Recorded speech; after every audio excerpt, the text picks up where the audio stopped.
Hi guys, welcome back to my channel. This is Morgan from Homeschool in the Woods. Today's video is all about my tips on avoiding homeschool burnout. So stay tuned.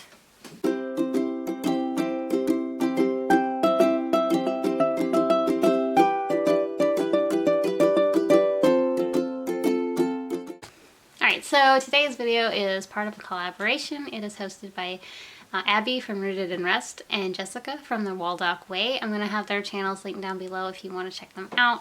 Also, I'm going to have the playlist with everyone's video who's participating. The playlist will be down below, so be sure to check it out when you're done with this video.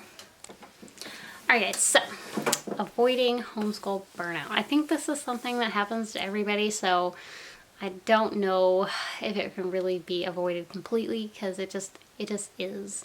Okay, like every year we have this burnout.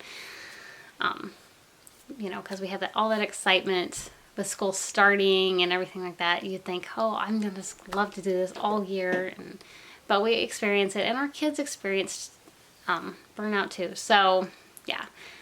I'm going to give you my tips. There's not going to be a lot of tips probably, but I'm just going to share with you what I do to try to help avoid the homeschool burnout. So here we go.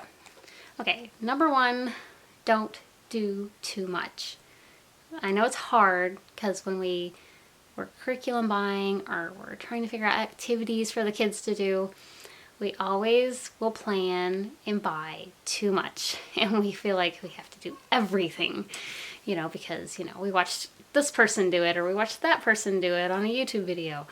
You don't have to do what everybody else is doing. You can get ideas from people, but, you're going to have to think about realistically what you can do and what's going to be right for your family. Now, it's hard if you buy something and you wind up not using it because you feel like you're wasting money. That's hard. I've been in that boat, and you just try to keep it in there and with all the other stuff, and it's just not working. It's bogging everybody down.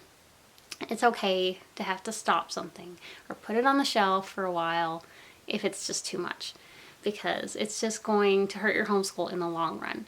You don't want to do too much because your kids, it leads to a lot of stress for your kids if you're doing too much. Even if you have a lot of fun activities planned, if it's too much, it's too much.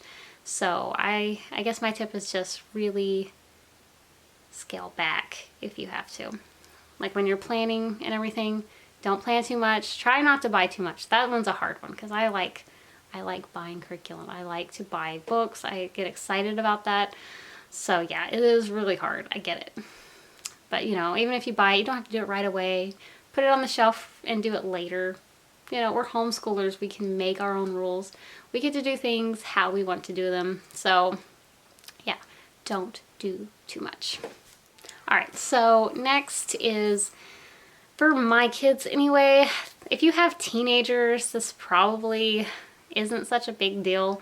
But if you have little kids, I know my kids, if you watch my riddles video, you might have noticed my kids have a lot of energy.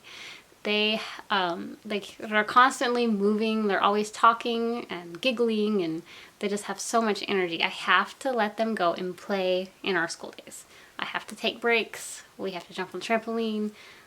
Just do things to get that energy out, because if I don't and I force them to sit there all day and do their work, it really, really messes with them. And they get tired of it and they start groaning about having to do school, and the burnout comes quicker. So yes, that's something that I do personally, is I have to let them go play and take breaks. So yeah, that is my next tip. All right, so my next tip is to change things up when you need to. It's okay.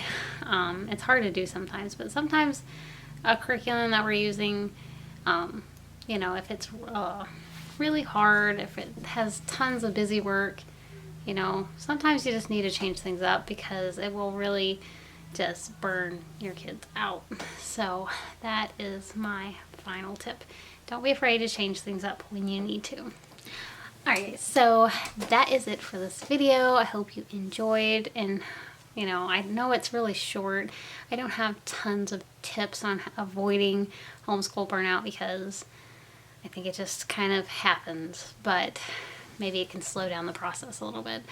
But yeah, if you like this video, give me a thumbs up and be sure to subscribe if you haven't already, and check out the playlist because there's lots of other moms that's going to be in the collaboration. So I will see you guys in the next one. Bye.